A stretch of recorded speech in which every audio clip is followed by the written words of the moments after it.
if you could go back in time and change what happened, wouldn't you?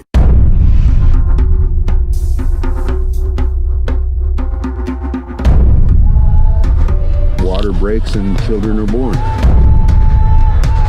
There needs to be a change in America.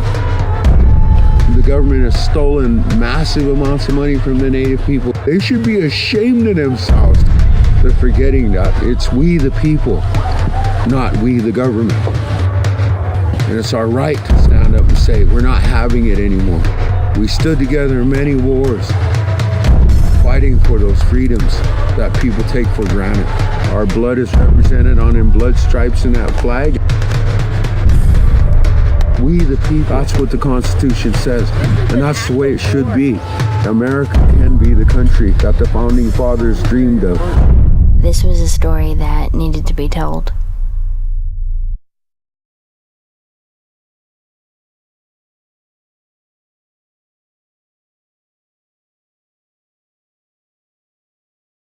Census is happening in Indian country.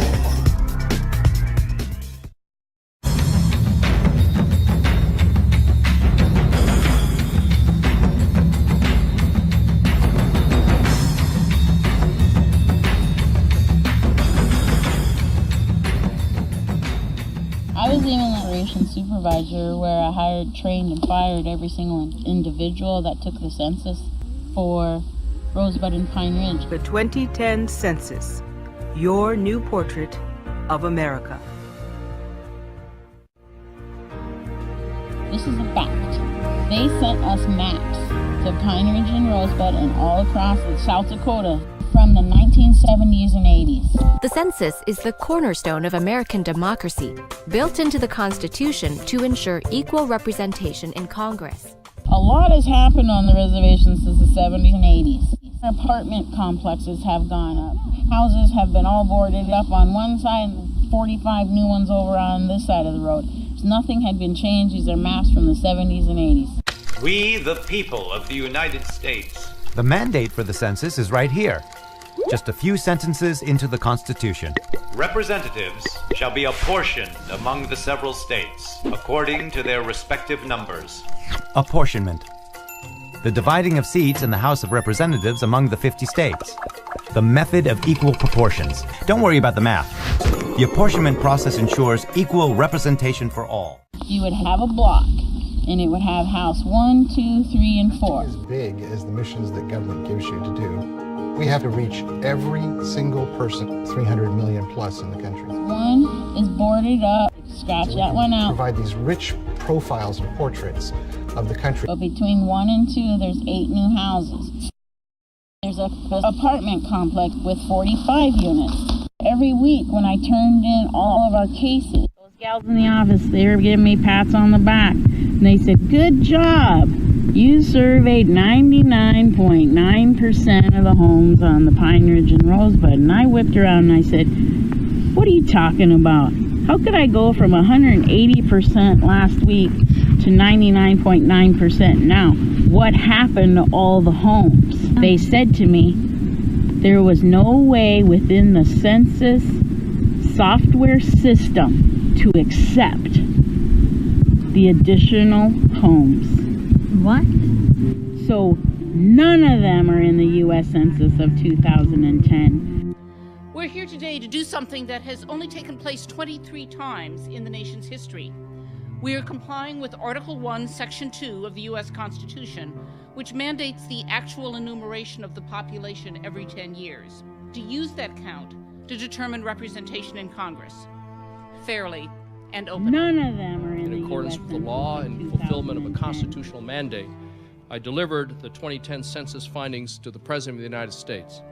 My report to the President included the national and state populations and the apportionment or the allocation of seats to the United States House of Representatives based on the official population count of the 2010 census. None of them. The census data will determine how more than $400 billion is allocated every single year by the federal government and for the next 10 years, for everything from education to senior services to housing to law enforcement and transportation. And the 2010 census will help shape the makeup of state legislatures and decide the allocation from the different states to the U.S. House of Representatives. So indeed, the 2010 census will serve as a backbone for our political and economic system for years to come. I am proud, on behalf of all my colleagues at the Census Bureau, to report to the American public the 2010 Census national and state population counts and the apportionment results for the U.S. House of Representatives. As you know, the constitutional purpose of the census is the redistribution of the membership of the House of Representatives across states, proportional to the population. Texas gained the most seats this decade, a total of 4, and indeed, that state has gained seats for 7 consecutive decades. So when they came out with our numbers for Rosebud and Pine Ridge, they were half of what they were supposed to be. They were half of what they were supposed to be.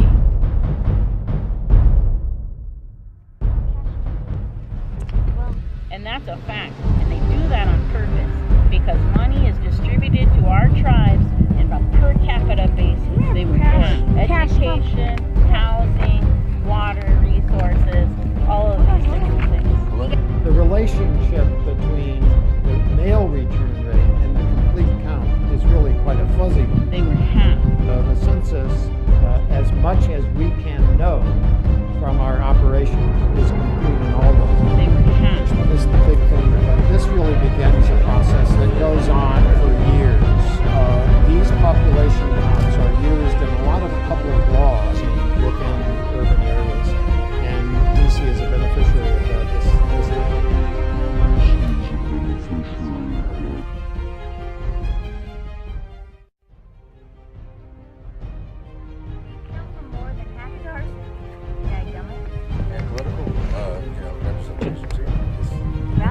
Yes, districts, voting, numbers, exactly.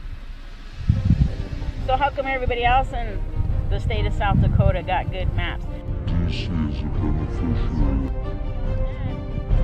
Why is it that this is okay?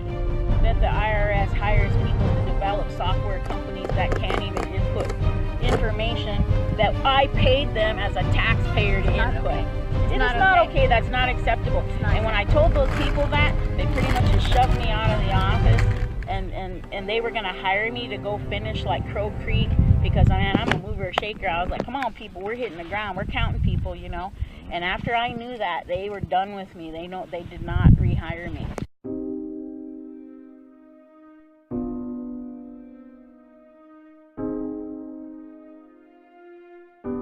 They were half of what they were supposed to be.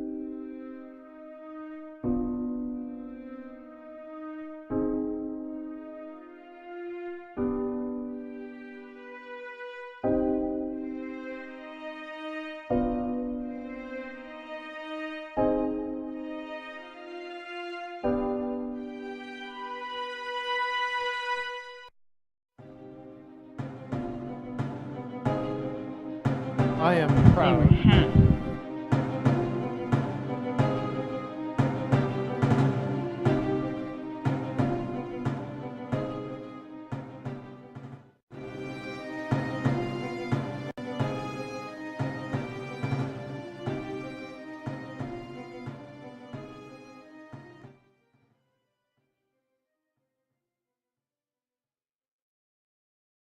We've learned to forgive.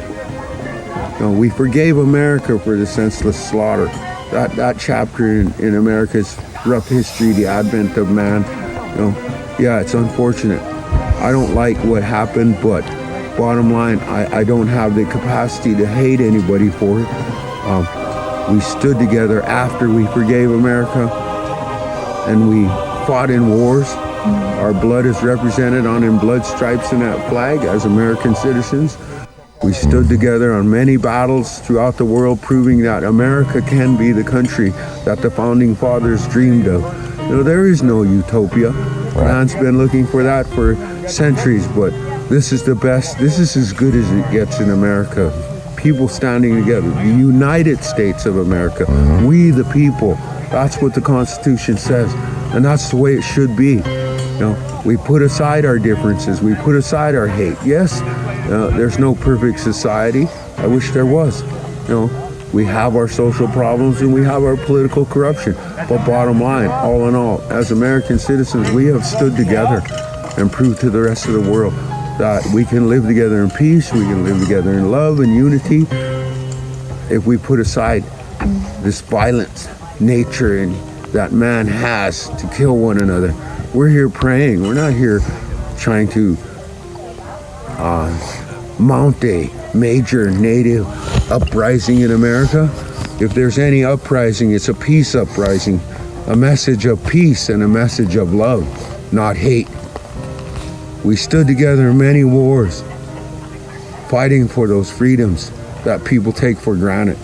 And sometimes our own politicians, they're forgetting that it's we the people, not we the government. And it's our right to stand up and say, we're not having it anymore. There needs to be a change in America. The government has stolen massive amounts of money from the Native people, yet we forgive again. Their own American jurisprudence, if we could prove it in a court of law, proves they violated every treaty. They breached that trust and they acted in bad faith. And yet we forgive. How much longer is that justice going to elude us Native Americans? How much longer? I think we've proven that we're good citizens.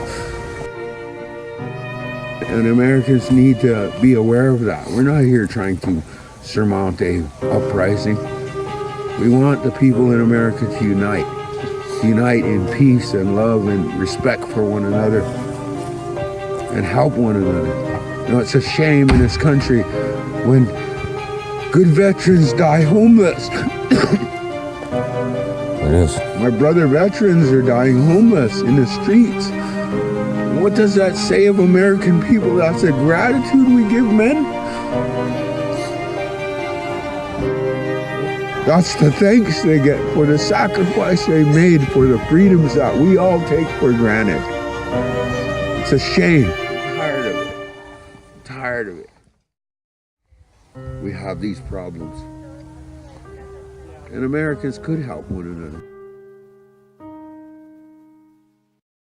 We the people.